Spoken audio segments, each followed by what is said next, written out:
Hi there, I'm Dr. Lon Schiffbauer, and today I want to talk about giving and receiving feedback, especially between peers. Of course, we're always giving and receiving feedback as managers or employees, but sometimes we're doing so with our peers, and that brings a slightly different flavor to the whole process. Let's explore this. So, first of all, let's talk about giving feedback, the best way, or at least an effective way, to give feedback. First of all, ask if you can provide feedback. Some people may not want it, or it may not be a good time, or they may not be in a good headspace at that very moment. You don't want to just ambush them with feedback. Trust me, this is not good. So ask them. Now, this does a few things. First of all, it creates a safe space by which you can provide the feedback because you've kind of sent the message that, well, they're in charge. It's their decision whether or not this feedback session takes place. And furthermore, like I said, reduces the feeling that they're being ambushed, right? I feel strongly about this one. But ultimately, it puts them in a good headspace by which they are prepared to receive the feedback. All right, so that's the first thing. Next, lead with what they are doing well. Now, I'm not talking about some sort of cynical feedback sandwich here. You need to be authentic. Remember, this is a peer that you're speaking with, and you are part of a professional community. They have value, you have value. Surely you can recognize areas in which their value is of particular import to the organization, and you can say, hey, you're doing this really well, I appreciate this. I've seen you do this, and I've taken that practice and put it in my own repertoire, if you will, and I've received good feedback from others that they like the way you do this. So I just see some opportunities that we can take your already great performance and make it even better. By stating it that way, you're not attacking their domain of self-worth, but at the same time, you're also giving them real, authentic, credible examples and instances of their already strong performance. Now, other things this does is it reiterates that this is a safe space, and it demonstrates that you're not just out to get the person, right? It makes you somewhat more of a credible source. And it validates their worth in the organization. One thing to really understand is we are constantly looking for validation. We are forever scanning the environment for anything that might support or diminish our sense of self-worth. It's just a constant state in our minds. And so we want to make sure that when we are providing peer feedback, that we don't trigger any sort of defense mechanism to their domain of self-worth. Okay, let's continue on. Now, when you provide the feedback, lead with what you observed, simply what you saw. So use I statements rather than you statements. So for instance, if I am providing peer feedback to another professor, right? I might say, okay, when I was doing your evaluation and I was sitting in your class, I noticed that at this part of the lecture, the students seemed to start to disengage. I saw a few phones come out and so forth. That's simply what I observed. Now, the reason this is important to put it in observation standpoint is that it states what you observed as a perception, not an absolute fact. So notice I didn't say, hey, you know what? When you did this part of the lecture, you totally disengaged your students. You pushed them away. Your students were not engaged. You did very poorly, or this part of your lecture was not effective. What you did there, think about that. What you did at this part of your lecture was not effective. That's different than when you entered this part of your lecture, it seemed to me that your students became disengaged. I am simply stating a perception, right? I'm not making a value judgment on your practice. So, reduces that value judgment and reduces the sense of a personal attack.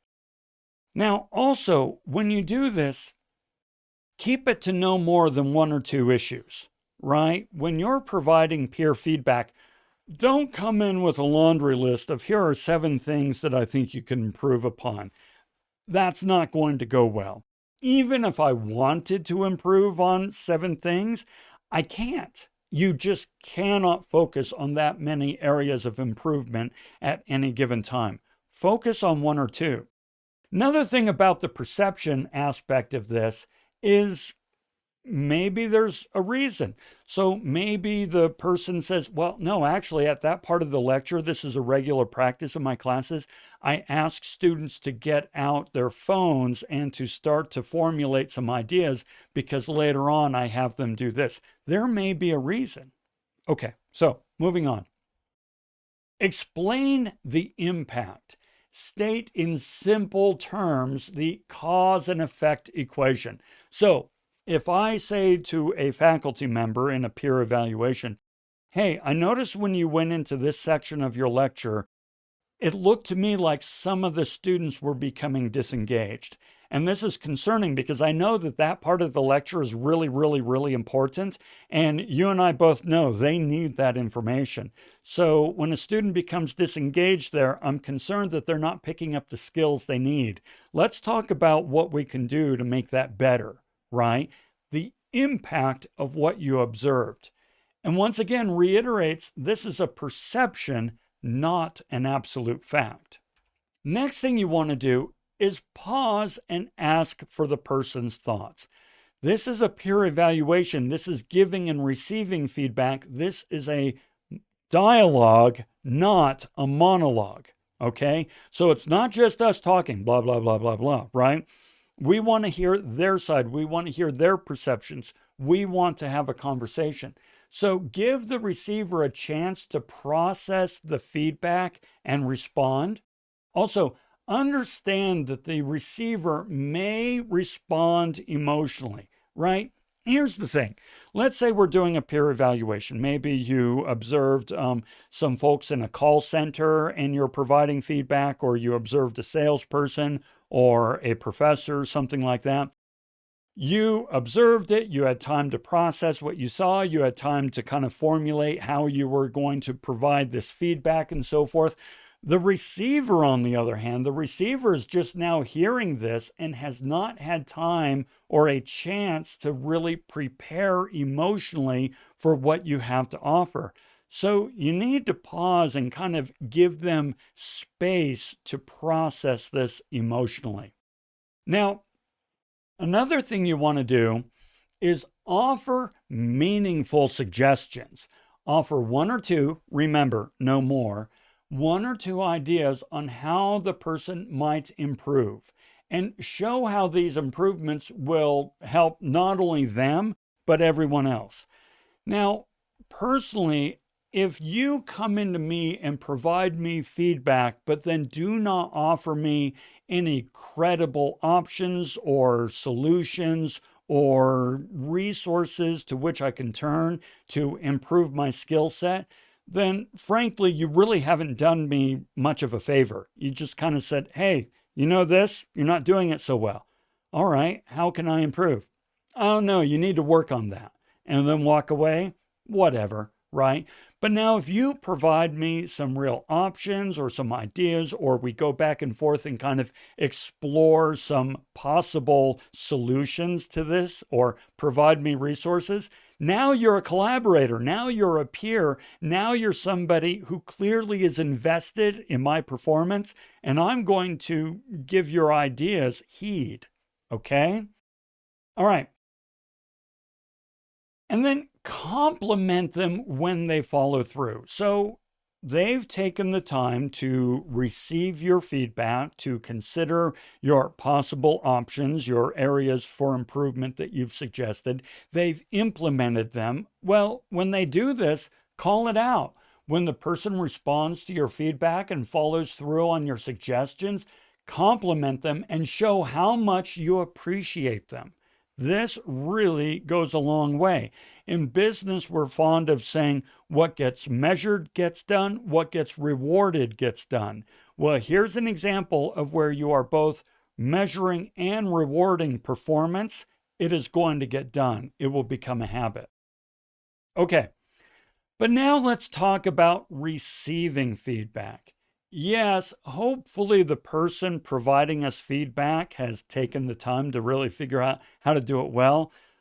But not everybody is going to be as experienced and delicate and nuanced in how they provide the feedback. All right? So we need to be prepared to receive it no matter how it's delivered. Let's talk about that. First, listen and be open to the feedback, right?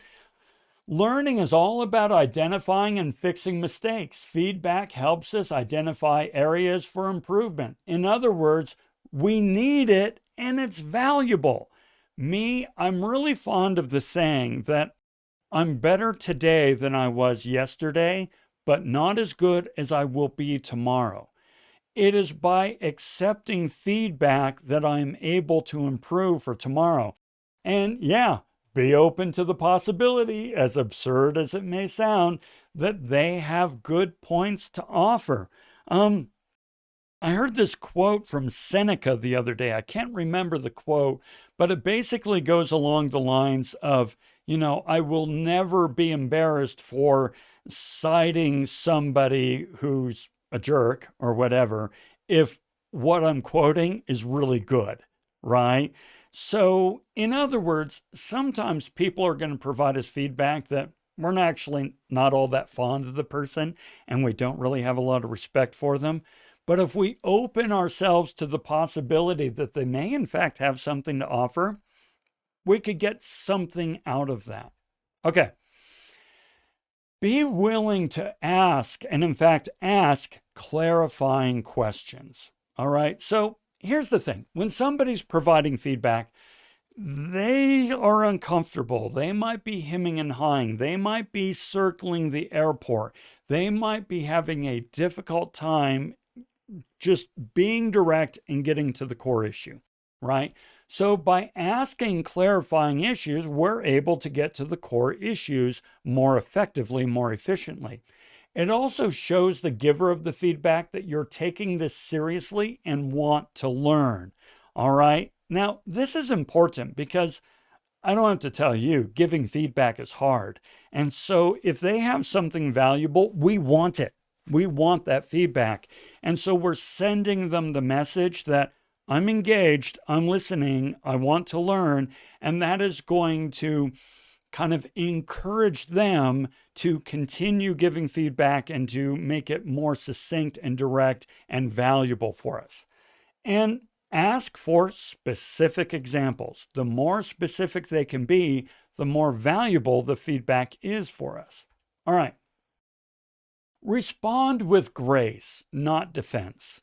Listen, I'm a human being. I totally get it. I get feedback that hurts and cuts me to the core. And so I totally get defensive. Oh my gosh, do I get defensive? But we don't want to do this. We don't want to be defensive. Don't defensively try to explain the feedback away or deflect it. Now, it doesn't mean you have to accept all the feedback or that you agree with all the feedback or that you think that the feedback really truly has any value. No, it simply means that you are going to be open to the notion that there's some value in what they have to offer and that you will accept that as something to examine later and not defensively push it away before you've really had a chance to critically analyze what they've provided you. Remember, it's uncomfortable for the person providing the feedback.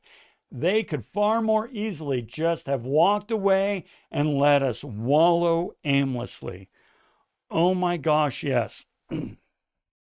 Listen, I'm going to say it. You know it. I know it.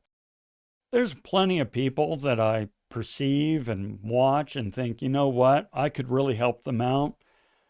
but I don't care enough about them to help them out. I don't think they're worth my time. I don't think they're going to accept what I have to offer. I think I would be tossing pearls before swine, to use kind of the Christian metaphor there. So I'm not gonna. Well, you know what?